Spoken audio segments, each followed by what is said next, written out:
ازاي تاكل شوكولاته وتخس عن طريق دايت الشوكولاته او الشوكليت دايت. والدايت دوت انا اللي عاملاه مع الحالات بتاعتي. هقول لكم على 3 اسرار لو عملتوها تاكلوا شوكولاته وتخسوا.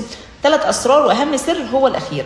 اول سر ان انا دايما باكل الشوكليت بعد الوجبه الرئيسيه، يعني بعد الفطار او بعد الغداء. لكن ما ينفعش ابدا الحلويات عامه او الشوكليت بيها يومي. ما ينفعش مثلا اقول هفطر دونتس يبقى احنا دايما بناخدها بعد الوجبه الرئيسيه. تاني سر ان انا ما ينفعش اخدها كسناكس. السناكس عندي لو جوعت ممكن اكل خضار، اكل فاكهه، اخد حاجه بروتين، لكن ما ينفعش الجا خالص للحلويات بين الوجبات.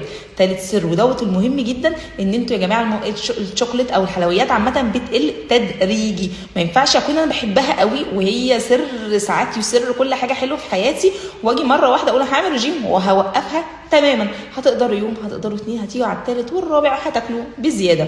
انا دكتوره اسراء، تابعوني لو اول مره تشوفوني واكتبوا لي في الكومنتس ايه اكتر نوع حلويات بتحبوه ما تعرفوش تعملوا رجيم